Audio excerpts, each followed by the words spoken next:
इमाम मदीना इमाम मालिक रहमतुल्लाहि ताला अलैह 40 साल जिन्होंने मस्जिद नबी शरीफ के साए में बैठकर हुजूर की हदीस पढ़ाई। आपके बारे में आता है कि आपने इतना अरसा वहाँ पर रहे, मदीना की हुदूद में, कुरान में नहीं लिखा, हुजूर ने मना नहीं फरमाया, ये किसी हदीस में नहीं लिखा।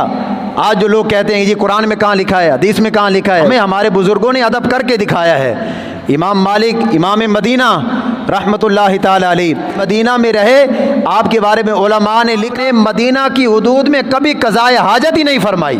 समझ में आती है ये बात?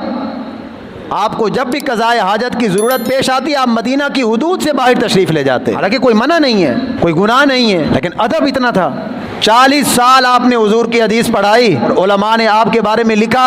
40 साल के अरसे में ये जो वर्का पलटने की आवाज़ आती है, इतनी भी आवाज़ पैदा नहीं होने दी हुजूर के दरबार के अदब को सामने रखते हुए, कि कहीं वर्का पलटते हुए ये जो आवाज़ पैदा होती है ये भी हुजूर के दरबार में बेअदबी ना हो जाए। हमें हमारे बुज़ुर्गों ने हुजूर के दरबार का अदब करके बताया कि हुजूर के दरबार में जब बंदा जाए तो किस तरह जाए।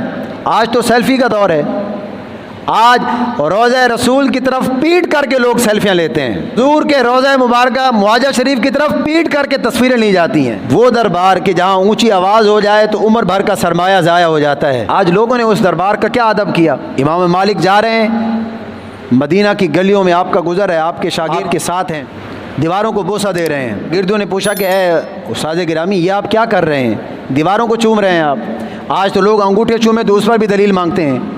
वो इमाम मदीना दीवारों को चूम रहे हैं, ये हमारे असलाफ़ हैं, ये हमारे बुज़ुर्ग हैं। तो इमाम मालिक फरमाने लगे मैंने दीवार को इसलिए चूमा है कि कोई वक्त हुआ होगा हुजूर यहाँ से गुज़रे होंगे तो हुजूर की मुबारक नज़र इस दीवार पर पड़ी होगी, तो मैं इसलिए दीवार को चूम रहा हूँ। तो शागिर्दों ने अर्ज़ की हुजूर की ये मुबारक आदत मुबारक थी कि हुजूर जब भी चलते अपनी मुबारक निगाहें नीचे करके चलते। तो ऐसा तो नहीं हो सकता कि हुजूर ने इन मुबारक दीवारों की तरफ देखा हो। तो आपने फरमाया ठीक है, हुजूर ने देखा नहीं होगा, वक्त ऐसा आया हो कि हुजूर का इन मुबारक गलियों से गुजर हुआ हो और हुजूर ने अपना मुबारक हाथ इन मुबारक दीवारों को जो है वो लगा दिया हो, तो मैं इस नियत से दीवार को चूम रहा हूँ। तो शागिर्दों ने फिर अर्ज़ की कि हुजूर का ये मुबारक मामूल था कि हुजूर जब भी मदीना की गलियों में चलते, दाएं बाएं सहाबा होते, हुजूर दरमियान में होते थे। ये भी नहीं हो सकता कि हुजूर का मुबारक हाथ दीवार पर पड़ा हो। तो आप इमाम मालिक इमाम मदीना जिनकी इतनी बड़ी शान, इतना बड़ा जिनका मर्तबा और मकाम, आपने फरमाया ठीक है हुजूर का मुबारक हाथ भी दीवार को नहीं लगा, हुजूर की मुबारक निगाह भी दीवार पर नहीं पड़ी, मैं दीवार को इसलिए चूम रहा हूँ कि कम अज़ कम हुजूर यहाँ से गुजरे होंगे, इन दीवारों ने तो हुजूर को देखा होगा, दीवारों ने तो हुजूर के चेहरा अनवर की ज़ियारत की होगी। तो इमाम मदीना इमाम मालिक रहमतुल्लाहि ताला अलैह वो अजीम हस्ती, हमें हमारे बुज़ुर्ग हुजूर के मुबारक शहर का अदब करके उन्होंने दिखाया। ना तो मदीना है, मदीने की जो मट्टी है इसके अंदर भी अल्लाह ने शिफा रखी है। आज हमने उस शहर का, उस दरबार का क्या अदब किया है।